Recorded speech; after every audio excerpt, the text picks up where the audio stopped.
Hey guys, Yankee here, and today I'm going to be giving my thoughts on episodes 10 and 11 of Invaders of the Rokujouma. These two episodes here adapt volume 6 of the light novel, and they focus mainly on the character Kiriha. So this is the final of the four Invaders here, getting her focus episodes. And after coming off like mainly action-oriented arc with Eureka, this one is much more slice of life stuff. We see a little bit of action in the back half of episode 11, but episode 10 there's not really any action, and then the first half is just Kiriha and Kotaro at an amusement park. So mainly these episodes are about sort of showing Kiriha's true intentions, because so far she's been kind of guarded and almost like, I don't want to say manipulative, but like she's definitely tried that. Like there was a part in I think episode 2 or like I don't know, one of the early episodes where she tries to like almost seduce Kotaro. And in this we sort of see what her true intentions are, how she doesn't actually want room 106 to then get like all the what is it called? I forget what the like energy that the underground people use, but she doesn't want room 106 to then use as a hotspot for that energy to then create a bunch of weapons and take over. She actually just really wants to stall out the game as long as she can, while she is peacefully bringing underground people up to the surface and sort of trying to integrate them into the town. So we see we see one moment of that where we see her with other underground people dressed like her, sort of sweeping around, basically cleaning up the town. But we also see how she has been getting really close with members of the community.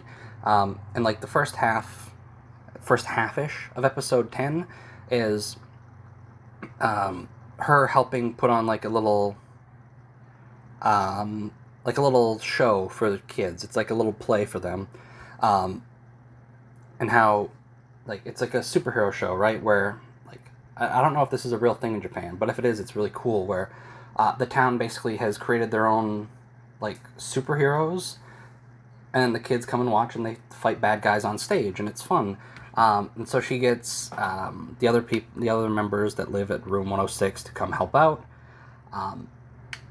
and she's just trying to sort of make herself and other underground people part of the community. And in episode 10, we see a few new characters here. The Sun Rangers, who don't really appear in these two episodes. They appear at this part, but then they're gone for basically the rest of the two episodes. They are basically a Super Sentai / Power Rangers like parody, kind of. And they are basically there hunting underground people. Or not hunting, but they exist to protect from underground people invading. And I'll talk more about them when I get to differences between this and the light novel. So, sort of right at the end of episode 10 and like the first half of episode 11 is about Kiriha and Kotaro going around an amusement park, just going on the rides, and we sort of get a bit of backstory on her, and sort of we get not a callback because it's brought up, it's just mentioned again. The little card that she had during Sanae's arc. We learn where that came from. It came from this amusement park where it was like a little handout from a movie they went to see, Kiriha and Kotaro. And we hear about how when she was a child, she came up to the surface, met a boy who would have been about her age now, so like 15, 16, and he basically took care of her until people from the underground found her and brought her back. We also get excuse me.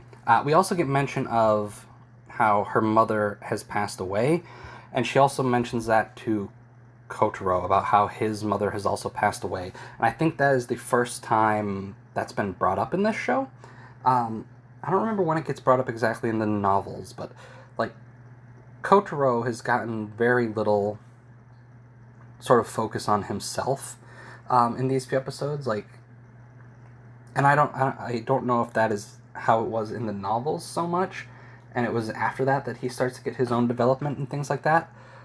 But like he's definitely gotten the short end of the stick in this show. Like, the baseball stuff has been basically completely cut out. And then with his mom getting mentioned here, I don't remember if that's new information in this volume or if that is something that we had known before. But so we learn about that, and then the back half of episode 11 is a fight with probably one of the weaker villains in this show. He's just an underground person who wants to take over the surface, and that's it. And his plot was basically come to the surface, kill Kiriha, so that way the underground people would think humans killed her, and then they would invade and try and take over the surface. And then after he is basically defeated, he was going to try and kill himself, so that way they would invade to sort of get revenge for him. But I don't, like, maybe that would work, but, like, why would that cause outrage, I guess? Like, if you're the underground people and you're trying to get the surface and you're sort of biding your time right now, if one of the radicals of your sort of group, I'm trying to think of the word, like your society, goes to the surface and gets himself killed, I don't know how, like, I don't know why that would cause people to just be like, no, we've had enough, and then go invade. So I don't know. What is it? Tayuma, I think? I barely remember the guy's name. I don't like him. He's incredibly forgettable. This is a weird thing. But, like, you can kind of tell that he never got an illustration in the light novels, because his design in this is just so nothing. Like, even, like, Kotaro and Kenji, their designs are simple, but, like, they feel like they fit. Like, I don't know, might just be me, like, knowing too much and going in, but, like, Tayuma just looks like he was designed by somebody else and not by Poco, the light novel illustrator. So yeah, I don't know.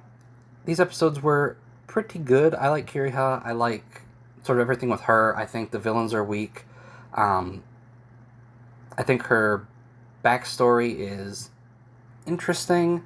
How she basically volunteered to lead the sort of Earth invasion thing in hopes of meeting the boy she met, what would it be, like 7 or 8 years ago, 10 years ago? I don't remember how old she was when it happened, but we'll just say 10 years. So that's why she's here. She's got, like, this weird, like, not really weird, it's like a childhood crush, and she's sort of come up to try and find him and meet him. And there's a point in this where, like, in the novel, like, I guess we'll just get to that part right now. So, differences between the novel and the anime now. In the novel, she says that she's basically here to meet him, confess her feelings, and then whatever the answer, she's going to move on.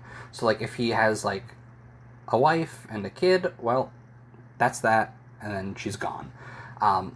Which is, like, I don't know, it's like this weird thing where she's incredibly mature about it there, but she also has, like, this very childish, like, crush from someone she had only known for a few days.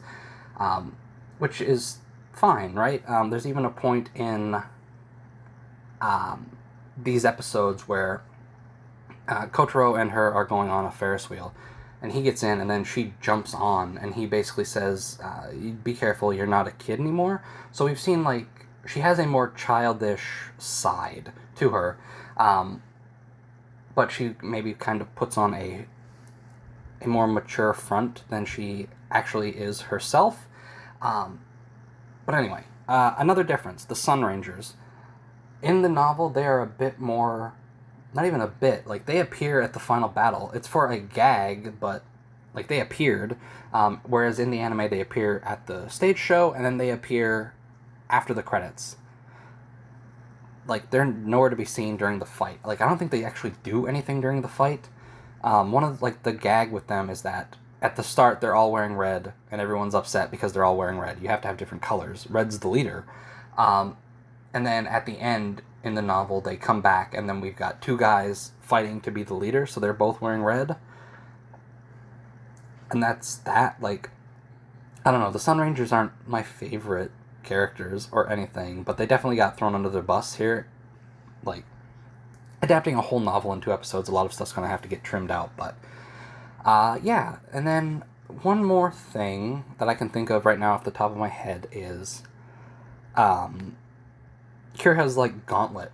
During the final fight, we see her in the anime just basically punch with it, whereas in the novel, it has, like, electric powers, where, like, it's a glove and it's, like, it releases electricity.